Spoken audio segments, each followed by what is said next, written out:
although it's as much a kind of visual picture deal as it is as the writing. So why? Why did I do the book? Yeah. Well, after I wrote Justify My Love, I was approached by several publishing companies for some strange reason to write erotica. Just write it. And it had nothing to do with photographs, illustrations, or anything. And so I was throwing that idea around because I was actually flattered, and I said, well, it seemed like something challenging to do, to actually write a bunch of short stories, erotica. And these would have been... It's sort of in the vein of Anais Nin, but today, you know, and in my language. So I thought about that for a while, and then Stephen Meisel's photographer, who I work with all the time and who's a very good friend of mine, I've always been bugging him and saying, how come you never did a book? Because Herb Ritts did a book, and Bruce Weber did a book, and Helmut Newton. I mean, everyone's done a book, but Stephen never did. And he said, well, you know, I don't know. And then finally he said, well, I'll do it if you do it with me. So we were trying to come up with ideas for what we would do for the book, and then we thought, well, maybe I would do this thing where I would take on all these different personas and change my hair and my clothes, and kind of in the vein of Cindy Sherman, who I brought up before to people, where she just totally becomes someone different from picture to picture. So ultimately what happened is I combined both of those ideas, erotica and visuals, and that's what it is. It's a book of erotic fantasies in the words of, as told by Dita Parlo, a character, and she kind of takes on different personas and different characters, and that's it. And there's pictures also. The pictures sometimes go with the text, and sometimes they stand alone, and that's it. It's dealing with something, obviously it's dealing with sex and sexual fantasies, and that's what that. Did it arouse you to actually do it, or does it arouse you to look at the book now? Oh, no. I mean, no, not really. I mean, did it arouse me to do it? In the writing sometimes, yes, because when I was writing, I was trying to think of things that I thought were erotic, not necessarily things that I'd experienced firsthand. I don't think I'd have the time to, but... Well, see, there you go. You could take a holiday. No, but sometimes the writing would, and what I would do is I would write stuff. I would write short stories and things, and I would give them to my friends to read, and then I'd say, does this turn you on? And then they'd bring it back to me and go, this is really hot, whatever. And I actually got lots of input from all of my friends, because it was hard for me, because I couldn't be objective about it. It was more fun than erotic. It was silly, you know. And, but I had a good time making it. I wouldn't say that I was sexually aroused while I was making it. Now the book's finished, I look at it, and I think it's a work of art, and I'm very proud of it, but I'm already on to new things in my life. So, I mean, that goes for my album, too. It's, you know, you work on something for so long, it's like a movie, and then you just, it's sort of, you have to take a break from it and come back to it. If we can stay with it for a little bit longer, though, which things, and presumably it changes depending on your mood and whenever, but which parts of the book are you proudest of? Which parts do you like the most? The writing is what I'm proudest of. Any particular vignette, short story, fantasy? Oh, my short stories are my favorite. The short story that takes place in the dressing room of Ralph Lauren is actually my favorite short story. You haven't read it, have you? Well, I've speed read it. Oh, you can't do that. You see, I can't... Well, we were locked in a room, we were given an hour, you know, and I couldn't enjoy it properly. Well, you have to read the text, because it's ultimately, you can understand the book, because this text is really funny. And the pictures take on a new meaning when you read the text. Yeah, they're pretty good on their own, though. I mean, yeah. Thank you.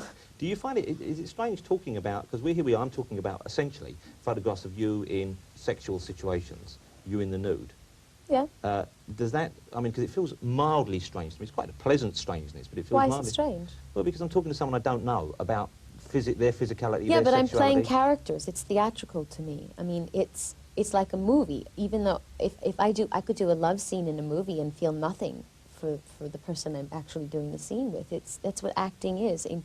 And I've played this role, and the movie has an effect on people, but it's not really a life I've actually lived. But you see, as a consumer, what I read into the book, what I want to read into the book is that, yes, this woman, who I've seen for years, is aroused.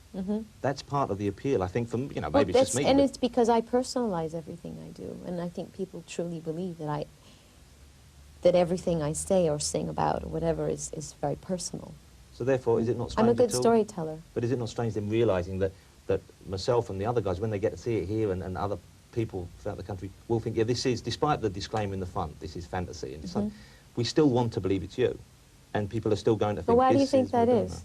See, I can't be objective. Why do you It's the way want we to are as believe? consumers, and it's the way we have access to you. The only way we Mm-hmm. have access to you is what you present to us. And if you're presenting sexually charged photograph and literature, Mm-hmm. then we're going to see that. And obviously that is a facet of your personality, but it's something that I desperately want to believe is happening for real. Why? in there. But why? Because I want to be excited by it. And to be But when excited you- by it, but, I need to think it's you. Right.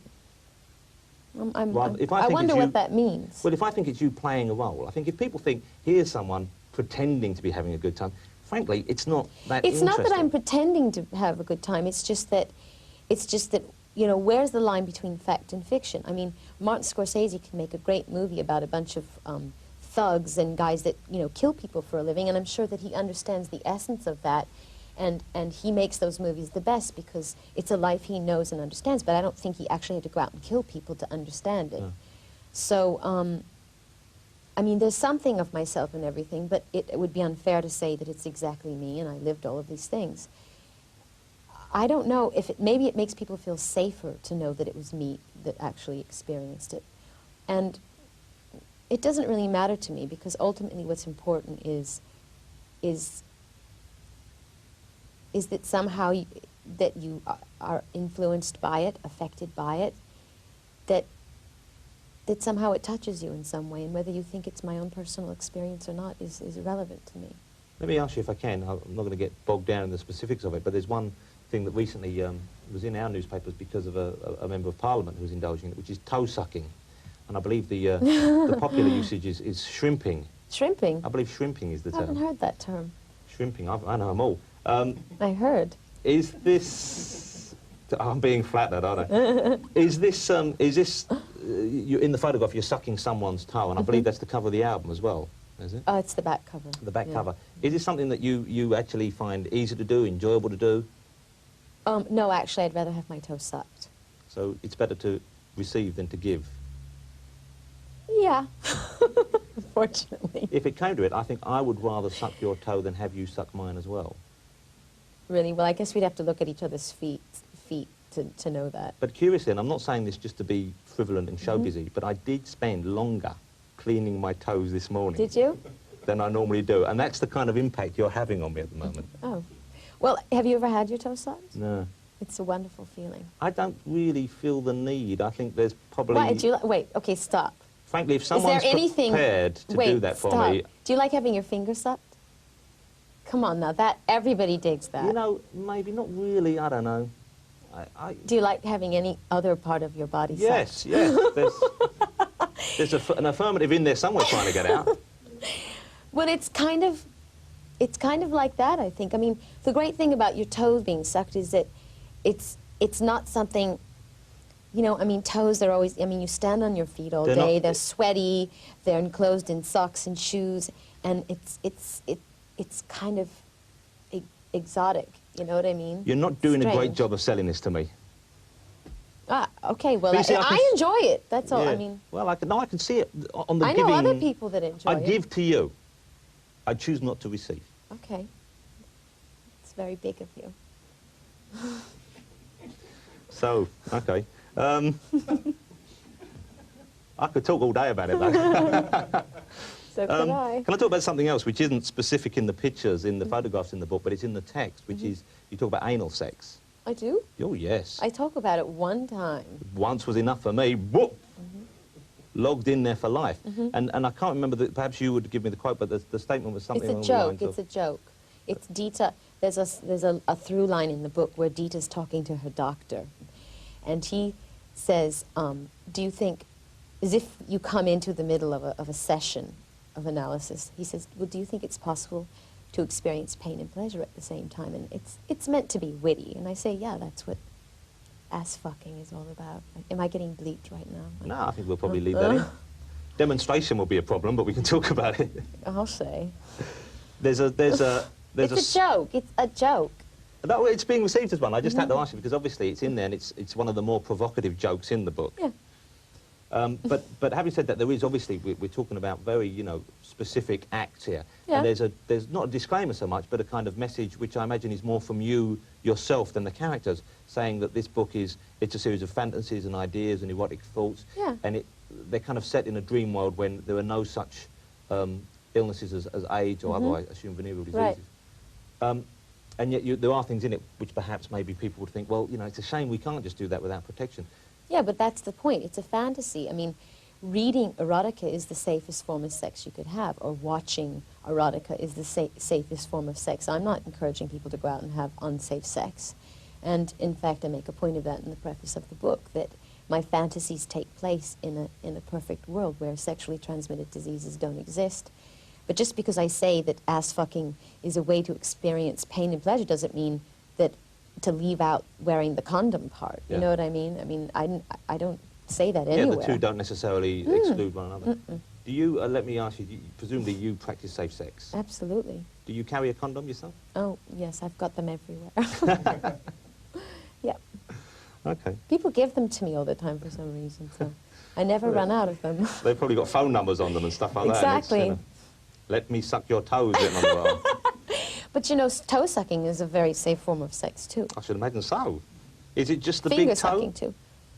No, little toes, but the big toe gives you the most amount of pleasure. Just as a tip, if someone were to do that. They have to have clean feet. Forget it. I Well, we're mean, talking about doing it to you, and let's assume you always I have have clean feet clean or feet, yeah. cleanish.